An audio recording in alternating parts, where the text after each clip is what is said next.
अस्सलाम वालेकुम everyone. 3 marks, ठीक है। चलिए अब हम इसके सेकेंड पार्ट की तरफ चलते हैं। A farmer is growing a crop of the tomato plants. The tomato plants carry out photosynthesis. Describe the process of photosynthesis and this is for how many marks? This is for 3 marks.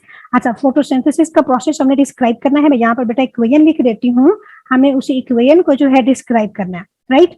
अच्छा, equation में जो है आप देखिए, equation is carbon dioxide. Carbon dioxide reacts with water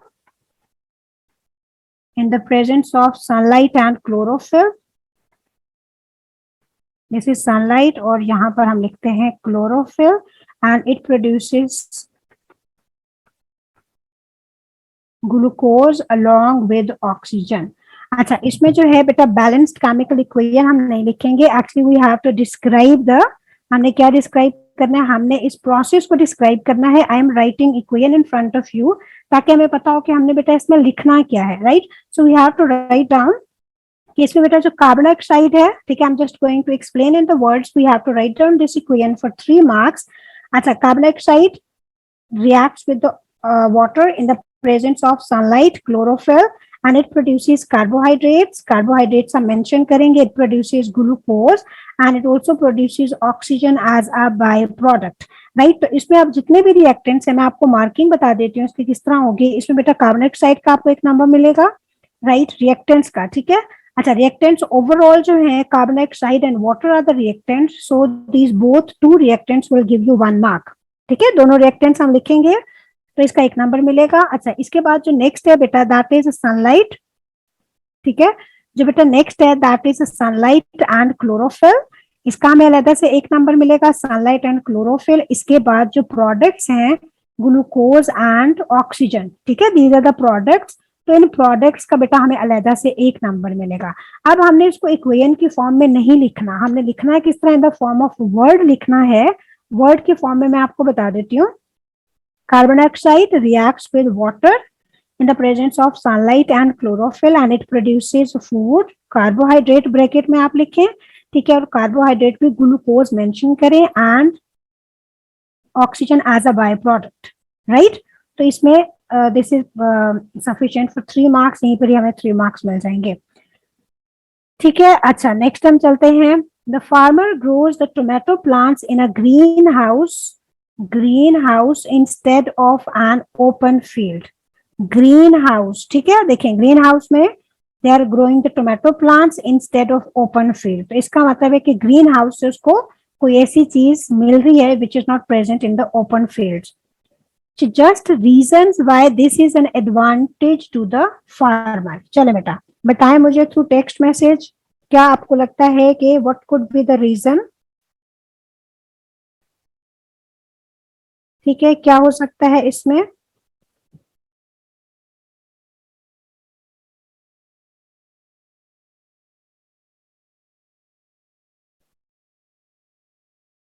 green house में बेटा इसमें क्या होगा, जब ग्रीन हाउस गैस होती है, ग्रीन हाउस में some of the gases are trapped, ठीक है, इसमें कार्बन डाइऑक्साइड होती है। मैं आपको बता देती हूँ some of the gases are trapped.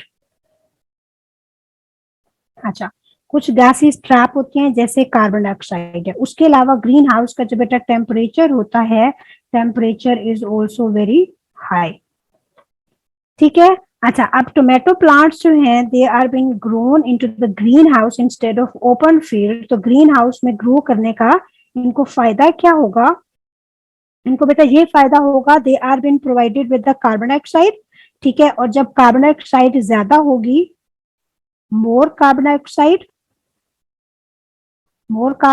तो इससे क्या होगा, मोर फोटोसिंथेसिस होगी।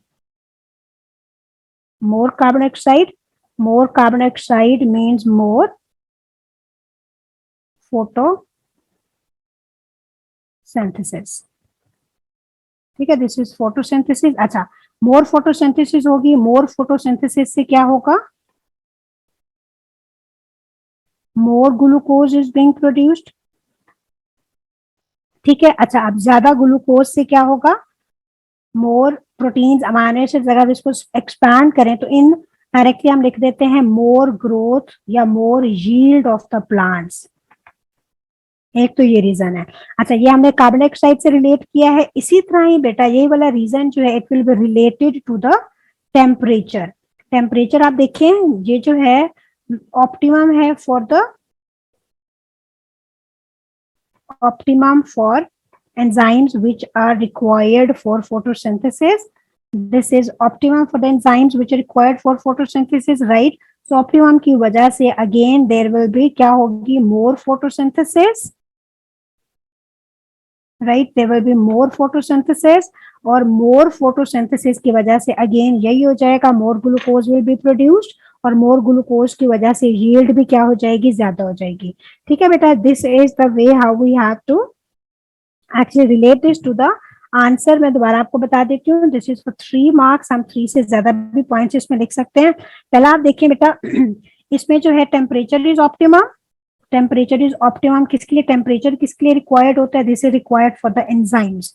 Enzyme for the optimum functioning of the enzyme temperature is required and that is present in the green house. उसकी वजह से क्या हो रहा है, ज्यादा फोटोसिंथेसिस हो रही है। ठीक है, और ज्यादा फोटोसिंथेसिस की वजह से ज्यादा ग्लूकोज बन रहा है, और ज्यादा ग्लूकोज की वजह से इसकी ग्रोथ भी क्या हो रही है, ज्यादा हो रही है।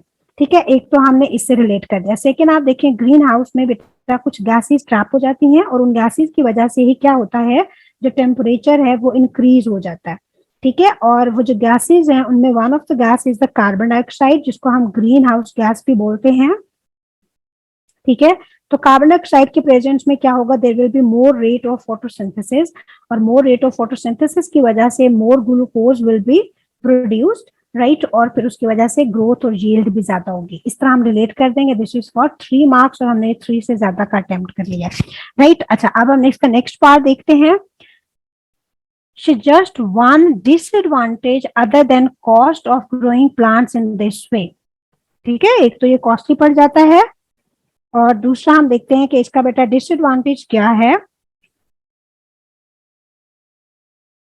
आपको क्या लगता है बेटा, इसका डिसएडवांटेज क्या है? ठीक है, अगर ग्रीन हाउस हम लगाएंगे तो उसकी वजह से टेम्परेचर क्या हो जाता है, मैंने अभी आपको बताया था बेटा, this is the green house gas, जिसकी वजह से ग्लोबल वार्मिंग होती है, और ग्लोबल वार्मिंग की वजह से क्या होगा, टेम्परेचर डिस्टर्ब हो जाएगा, तो there will be no rain. ठीक है, अच्छा, और हाई टेम्परेचर है तो इसकी वजह से, अच्छा अब आप बेटा यहाँ पर देखिए, हम ग्रीन हाउस में प्लांट्स को ग्रो कर रहे हैं। ग्रीन हाउस में आपने कवर किया हुआ है, जहां पर आप प्लांट्स नीचे ग्रो कर रहे हैं। ठीक है, आपने कवर किया हुआ है। इसमें जो है पोलिनेशन विल बी डिफिकल्ट,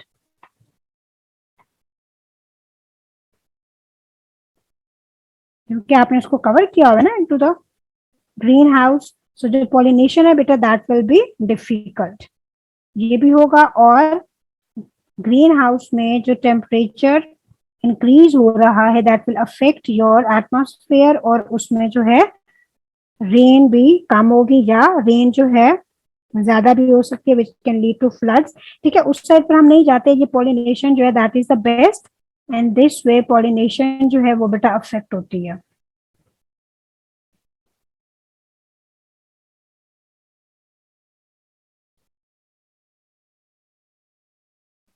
ठीक है, अच्छा अब हम चलते हैं बेटा इसके नेक्स्ट पार्ट की तरफ।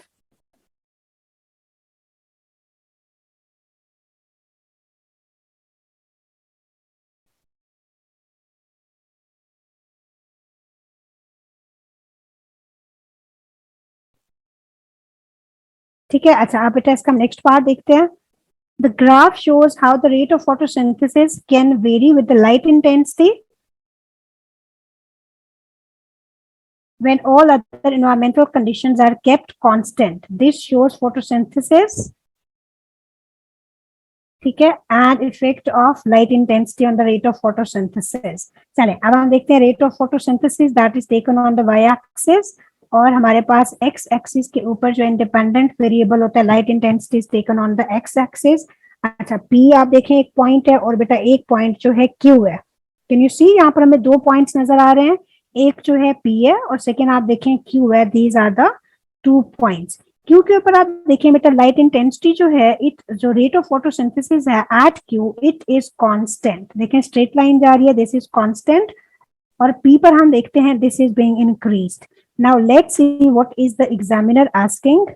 Explain how this graph shows that the light intensity is the limiting factor for photosynthesis at light intensity P, but not the limiting factor at light intensity Q. ठीक है, it's very easy. आप देखें when the light intensity increased from 0 to point P, ठीक है, जितना भी है हमारे पास number is not given. When it increased light intensity, when the light intensity increased from 0 to point P, what happened? The rate of photosynthesis also increased. Increased light intensity till point P. इसने बेटा क्या किया है? It has also increased rate of photosynthesis. It has also increased rate of photosynthesis. ठीक है, अच्छा second आप देखें at light intensity Q, at Q light intensity has increased,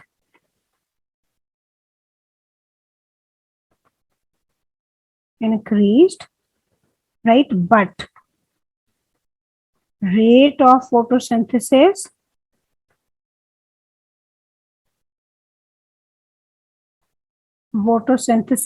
is constant or not increased, ठीक है, is constant, और there is no change in rate of photosynthesis. ठीक है बेटा, ये 2 मार्क्स का है, एक में हम Q बता देंगे, Q के ऊपर आप देखें, और P के ऊपर आप देखें। P के ऊपर when the light intensity increase the rate of photosynthesis is also increasing. Q के ऊपर आप देखें light intensity is still increasing but the rate of photosynthesis has become constant, or there is no increase in the rate of photosynthesis. Very easy, ठीक है, 2 marks के लिए हम इसको डिस्क्राइब कर देंगे. Let's see the next part. Name one environmental condition. एक आपने environmental condition बतानी है that could be limiting rate of photosynthesis at light intensity Q. चलें, yes, who is present here? Yashla, good, welcome Yashla. I think it's your first class. आप बेटा मुझे text message जो है के थ्रू बताएं कि what will be the other factor, ठीक है, which could be limiting the rate of photosynthesis other than light intensity at point Q. क्या हो सकता है? कौन सा बेटा फैक्टर हो सकता है? वेरी इजी, टेम्परेचर भी हो सकता है, ठीक है, टेम्परेचर के अलावा concentration of carbon dioxide could also be the limiting factor. This is for how many marks? 1 number के, तो मैंने आपको 2 बता दिए. You can write down 1 for 1 mark.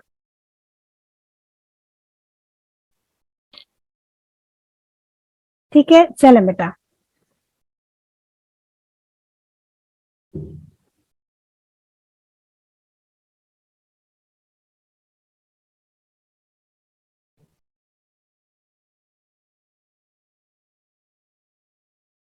चले, ओके बेटा, this is sufficient for today.